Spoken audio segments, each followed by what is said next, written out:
So I recently released a video about me talking about what I learned from shooting my first short film. In this video here, I want to talk about what I learned from directing my first short film, because I wrote it, I shot it, directed it, edited it, the whole nine. So let's dive right into it. My first tip would be, don't be afraid to give insight. This is your film. This is your world, right? You don't want to be an asshole. You don't want to be, I'm not going to say you don't want to be. My opinion is I don't want to be an asshole on set. I don't want to be one of the directors where it's like, we have to stick to everything exactly how I wrote it. I don't want to be that type of person, right?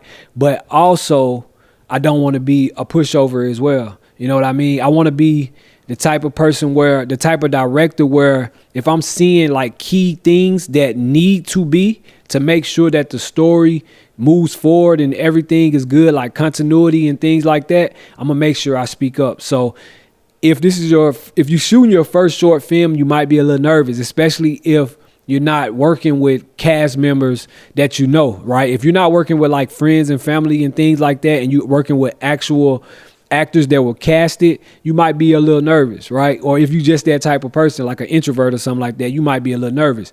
But with directing, you have to be outspoken for sure. Now, tip number 2, you have to be patient, right? Because although you're giving your insight and you're giving direction, people don't get it right off the bat.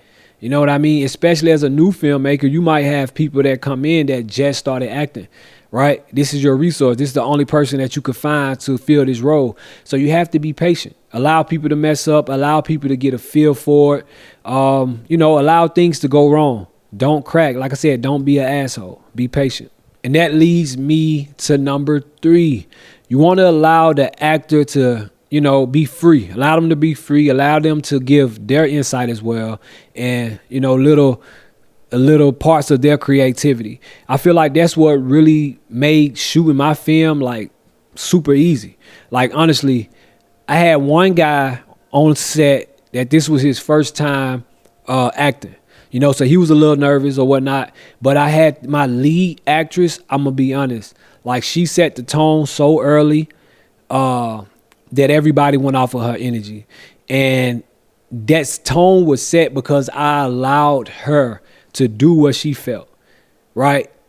Although I wrote the script, there's moments where words are changed based off what she felt, right? Sometimes we write how we speak, but it might not sound right in context, right? Or it might not sound natural to that person on the way they speak. Because I would rather an actress or actor to change the word just a little bit for it to sound natural, instead of having them sound like they're reading a piece of paper, right?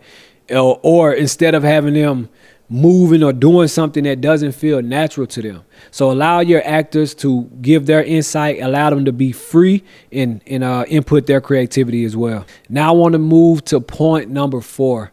I feel like this was very, very, very important, and this is what really helped my film come together, is trusting the character and not the actor. Now, I'm not saying downplay anybody's ability or anybody's skill, right? What I'm saying is trust that you've written this character so well that the actor is able to put themselves in that shoes, right?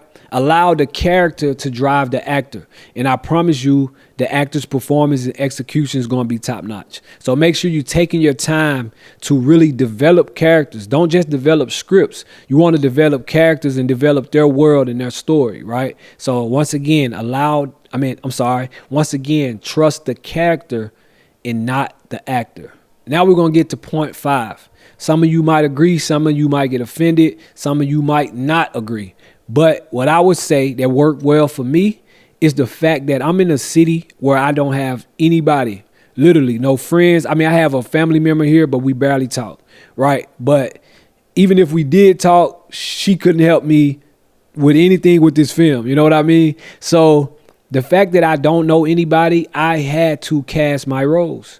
And I feel like that is really going to drive your film. You're going to find people that are passionate about what they do, right? And you can take your time to make sure you select the right person to fit the role. Sometimes your cousin, your brother, your sister, whoever may not be the right person for this role. Even if you wrote the character based off of their personality in real life or them in real life, sometimes they're not the people to play the role. You know what I mean? So a tip that I would give for that is go to Facebook, right? What I did, I'm in like 5 or 6 different filmmakers and acting groups in my city.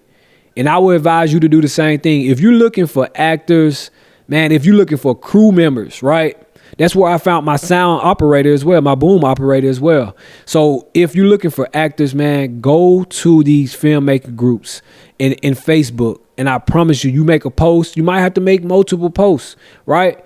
But you make your post, you're going to find people who are passionate. You're going to find people who are willing to do this free of charge, right? I didn't pay my actors. Not saying that's how I feel I should move every time. But right now, I'm not in the position to pay my actors, and I would rather put money into the production instead of, just the actors itself, like put money into locations and things like that, which I had to do, had to get an Airbnb, right? But I did feed them, right? I fed them. I had snacks. I had everything. So it wasn't just snacks. Like I ordered pizza for everybody, and I also had snacks, drinks, the whole nine, the whole time, right? And I also made sure that I was a good person. These people are going to come in, they're going to be doing stuff for you for free. That's the reason. That's more of a reason to be patient and to, be open-minded, because you got to remember these people are here for you.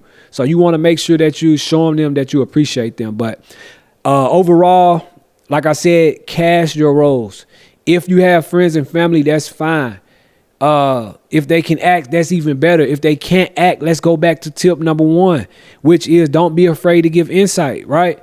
If you're going to use your friends and family, make sure that you're giving insight. If they didn't do something right, do it over. I feel like if you're using friends and family, that should give you more time to take your time, right? And then that goes back to number 2, be patient. So cast your roles, man. If you can't, make sure you're giving insight and you're being patient with the assets that you have. Now, my last point that I want to make is the most important, and that's performance matters more than the dialogue. I know I touched on this a little bit earlier, but I want to come back to it again and isolate it, because this is very, very, very important.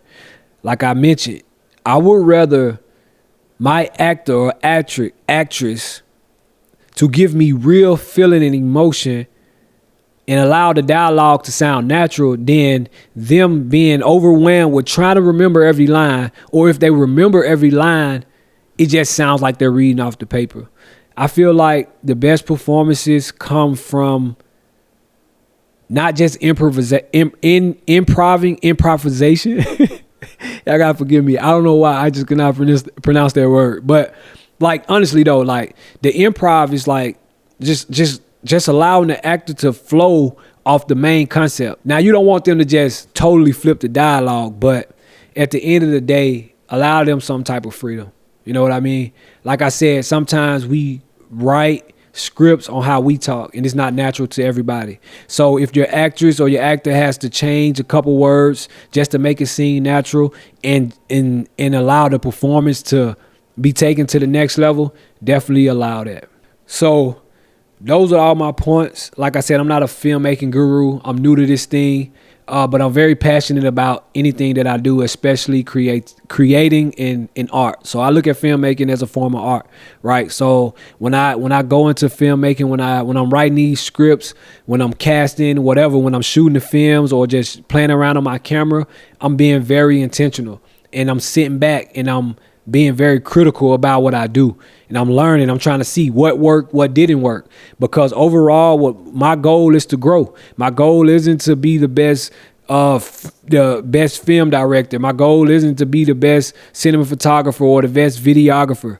I just want to grow and continue to grow. You know what I mean? So Sunday Spears is out now on my page. Check it out. Leave me comments, leave me feedback on anything that you see that could have been improved from the directing side or the shooting side. And I hope to see you guys on the next one. Make sure you like, subscribe, and comment.